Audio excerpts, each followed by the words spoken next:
we're actually told to listen. We're never taught to listen. Yeah, and there are different versions of listening skills, and we want to actually practice active listening skills when we're actually communicating. So the first one, only going to upset a few people in the room, is man-type listening. You know what it is, ladies? You go shopping, you come home, you tell them what you've brought, no reaction. You tell them how much you've spent, and you get the biggest reaction in the world. Yeah, we've all been there. And when we're kind of communicating over the phone, or if I'm training a practice how to communicate when converting an inquiry, when we start to actually make changes or we're using scripts, we start off with listening to respond. So we're not actually listening to the patient because we're actually looking at the script and seeing what the next question is. And if you're looking at the next question, then you can't be actually listening to what's happening.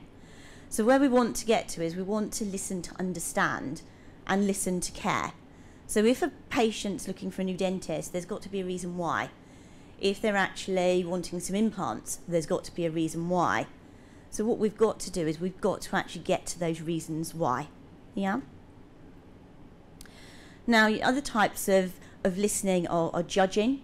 So, for example, you've already made an assumption or you've placed a label on somebody.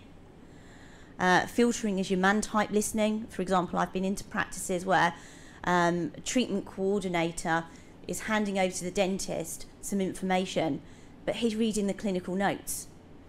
He then asks that patient a question that's already been answered. Because he's actually filtering the information, you know, they could have actually missed the most important piece of information. Rehearsing is when you're looking at your scripts, and daydreaming is when you probably want to be in the pub or on the train home after your feet have ached over the course of the two sessions. So it's really important to ensure that you are listening. And also when we're communicating and body language, you know, it might be me and my partner might not be speaking and my mum's come to visit, so we're going to make an effort, you know, I might grunt at him. And she's in the door 30 seconds. What's he done this time? And nothing's been said. It's your body language that will actually speak volumes. So whether you've actually mixed too much cement in the surgery and you're not talking, your poor old patient is going to feel it. Yeah? Now, when we come on to the actual phone, the phone should never be seen as an irritation. Every time that phone rings, that's paying our salary. You can hear a smile when you answer the phone. You know, you just ring around some practices and you just hear the way that they answer the phone.